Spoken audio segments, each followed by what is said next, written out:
Volume 3, Chapter 335, 20th of November, 1945. Jesus at Nazareth with his cousins and with Peter and Thomas. Ishmael ben Fabi. Jesus says, "You will put here the vision that you saw on September 11th, 1944. Jesus is once again with his disciples on the road that from the Esdraelon plain takes one to Nazareth. They must have spent the night somewhere, because it is early morning.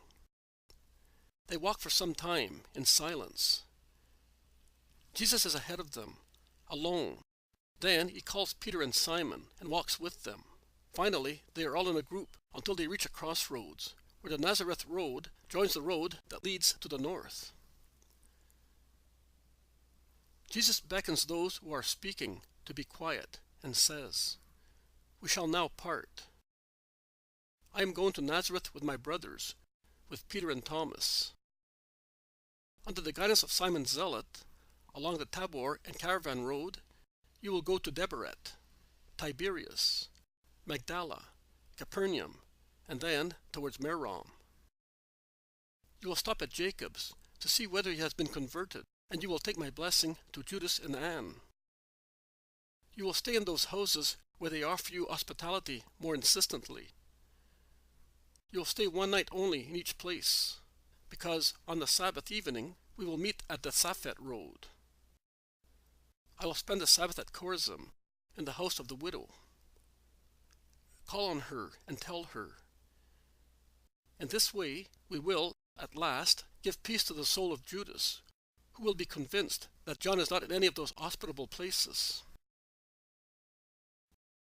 "Master, but I believe it." "But it is always better to make sure, so that you will not blush before Caiaphas and Annas, as I do not blush before you or any other man when I say that John is no longer with us. I am taking Thomas to Nazareth, so that he may rest assured also with regard to that place, as he will be able to see with his own eyes." "But, Master, I? What do I care? I am only sorry that that man is no longer with us. He may have been what he was. But since we have known him, he has always been better than many famous Pharisees. It is enough for me to know that he did not deny you and did not grieve you, and then, whether he is on the earth or in Abraham's bosom, I do not care. Believe me, if he were in my house, I would not disdain him. I hope that you do not think that in the heart of your Thomas there is more than a natural curiosity, but no animosity, no spur of a more or less honest investigation, no inclination to voluntary or involuntary or authorized espionage, no desire to be harmful.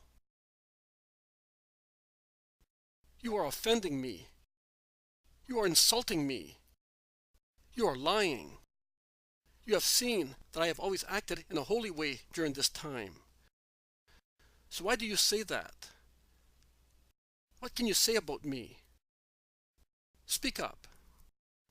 Judas is furious and wild. "Be silent. Thomas will reply to me only, as I spoke to him. I believe Thomas's words.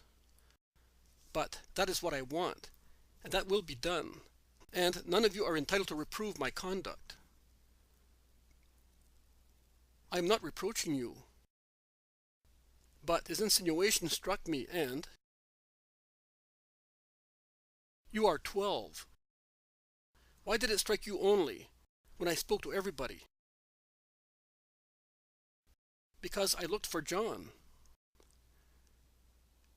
Jesus says, "Also other companions of yours did so, and other disciples will do so, but none will feel offended by Thomas's words.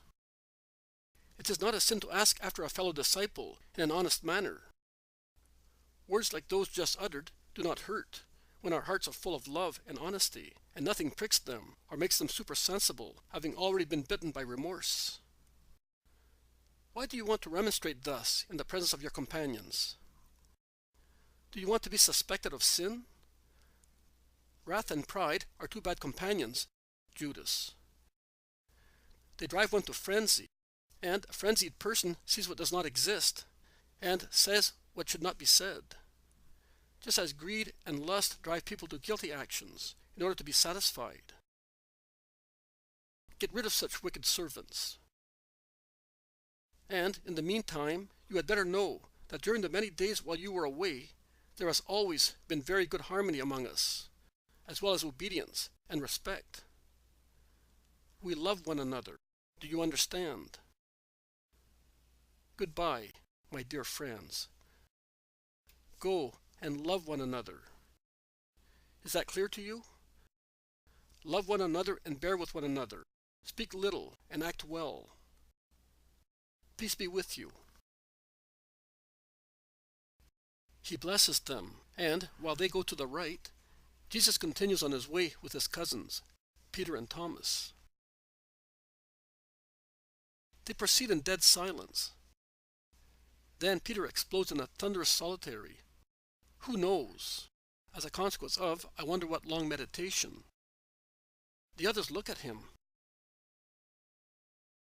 Jesus immediately wards off possible questions by saying, "Are you too happy to come to Nazareth with me?"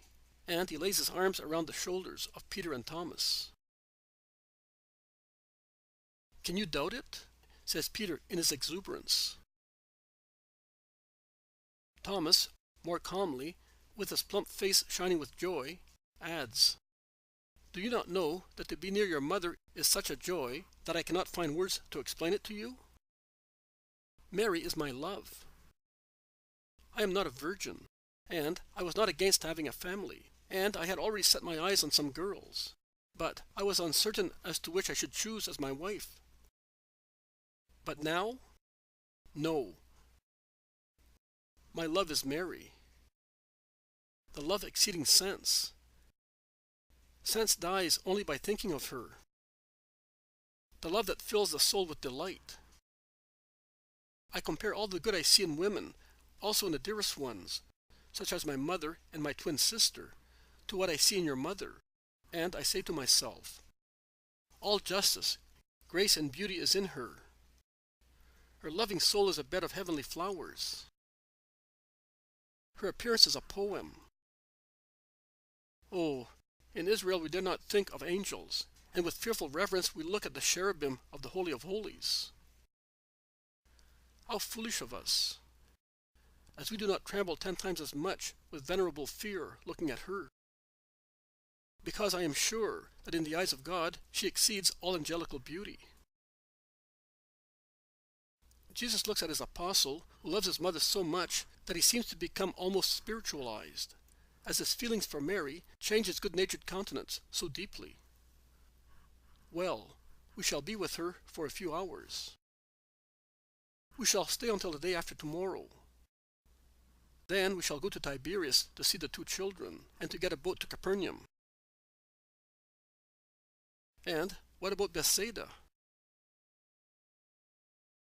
We will go there on our way back, Simon, to get marjoram for the Passover pilgrimage.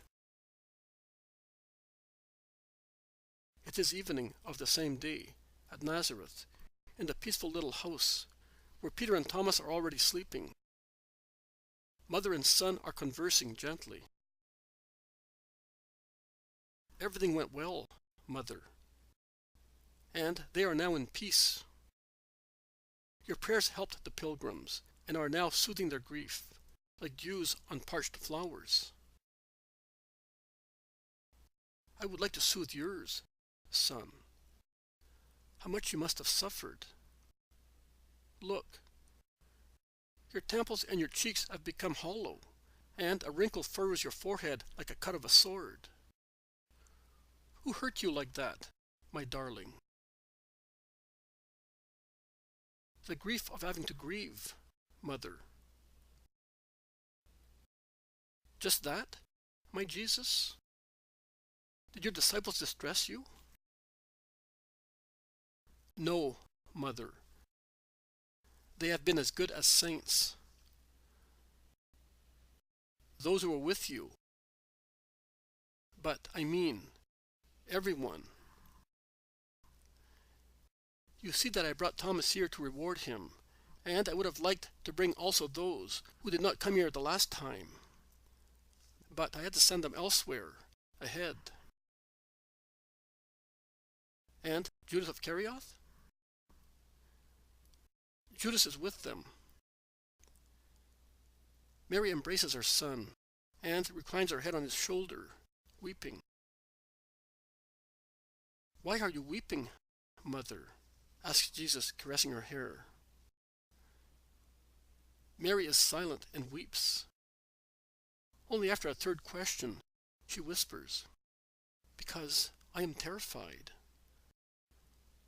I would like him to leave you." It is a sin, is it not, to wish that? But I am so much afraid of him, for you. Things would change only if he disappeared, dying. But why should he die? I'm not so bad as to wish that. He has a mother as well, and a soul which may still be saved.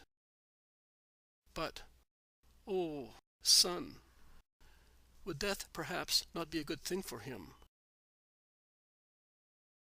Jesus sighs and whispers, "Death would be a good thing for many people." He then asks in a loud voice, "Have you heard of old Joanna? What about her fields?" "I went to see her with Mary of Alphaeus and Salome of Simon after the hailstorms. But as her corn had been sown late, it had not yet come up, and so it suffered no damage. Mary went back to see her 3 days ago. She says that the fields are like carpets, the nicest fields in the district. Rachel is well, and the old woman is happy. Mary of Alphaeus also is happy, now that Simon is all in your favor. You will certainly see him tomorrow. He comes here every day. He had just gone away today when you arrived. You know, no one noticed anything. They would have spoken if they had noticed that they were here. But if you are not really tired, tell me all about their journey." And Jesus tells his mother everything, except his suffering in the cave at Jephthahel.